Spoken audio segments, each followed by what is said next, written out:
Hello everyone, I'm Glenn Supas, Superintendent USD 400. Today I'm with Jessica Morrell. Jessica is our school nurse, many of you know her. We're here today to talk to you about coronavirus, or as Jessica calls it.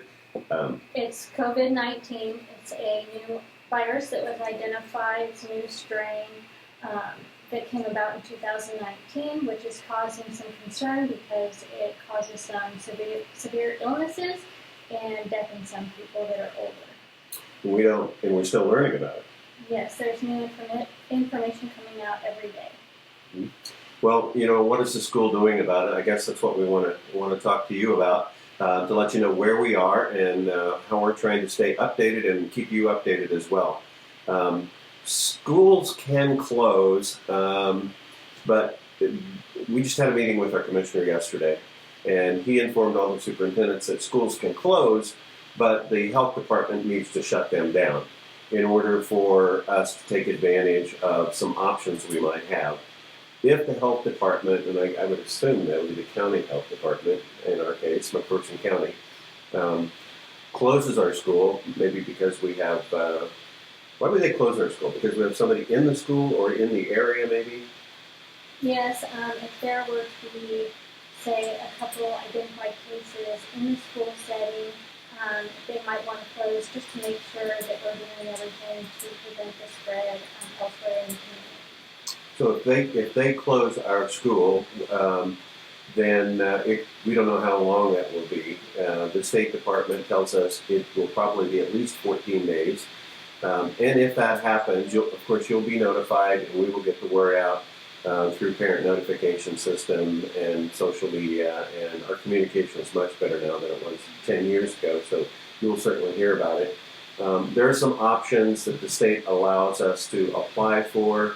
One, if you have to close school, you make them up, and you have till June 30th to make them up. That's not the best option. The second option is that you do online learning, and we're also told that the hoops you have to jump through there to make sure every child has internet and the services are being delivered is another difficult one. And the third one, especially if we get closer to the end of the year and we close in, would happen to close in early May, our option would be probably to ask the state for a waiver to allow us not to have to make up 1,116 hours. But we'll get to that. Some of the things we are concerned about right now, if spring break comes on, would be travel. Correct.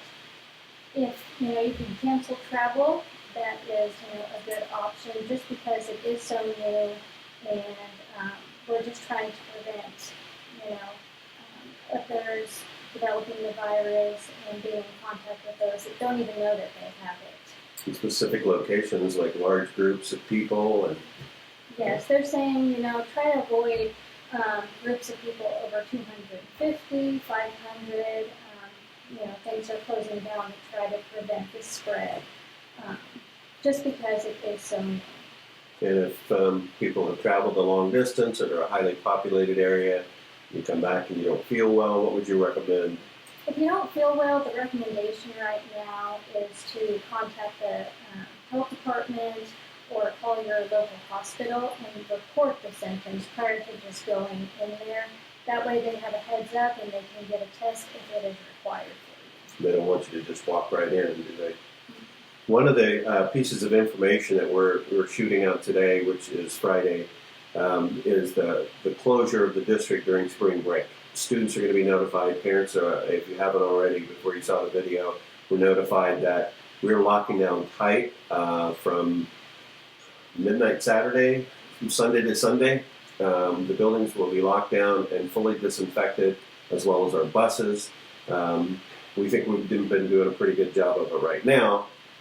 But we don't want anyone in the buildings. That includes all activities, teachers, staff as well, except for our custodial staff who will be doing that. Things change very rapidly as we hear from day to day. We had several staff planning different trips to different locations that have been closed. I know some of your plans, in fact, probably most of your spring break plans have been altered, and we appreciate that. As we try to do our part in slowing down, lowering the curve, or as they put it, the number of cases. Any more advice that you might have for our parents as far as hand washing is good? Yes. The song Twinkle Twinkle Little Star, have your, kids wash their hands, sing that song, really encourage them, just to protect themselves by doing that. That is the biggest thing that you can do right now is to wash your hands. Just regular soap, bars of soap work well, as well as, your hand sanitizer. But if you cannot find any, hand soap is just as good. Avoid touching your eyes, face, mouth, those type of things. If people are sick and you have loved ones at home that are older, just try to avoid contact with them, especially if you're having any of those symptoms. Well, we heard this morning from our custodians, our kids have been doing a pretty darn good job of washing their hands. We're out of soap almost. You had to put in another big order. A couple more things before we close. You might be asking or thinking about activities that are happening, baseball, spring sports, concerts. The state has not put out any guidelines yet on large gatherings. We do have a spring play this weekend. That will go on. So the last performance is Saturday night. That's why we're closing that at midnight Saturday.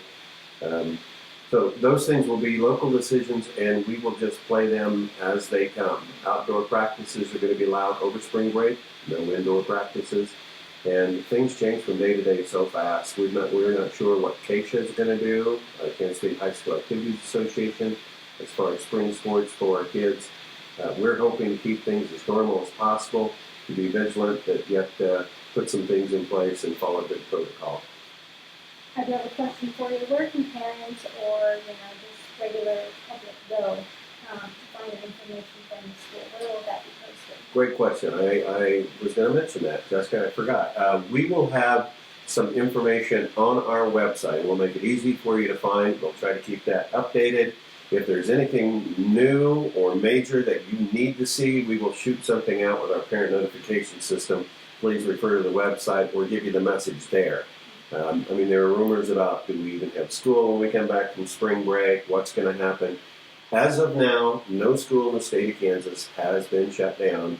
I don't even know that spring breaks have been altered in Kansas. I've heard about it in Ohio and some other states. But right now, it's business as usual, and keep your kids safe. And I think that's all we have for today. So we'll keep you updated as we can. Thank you, Jessica. Thank you.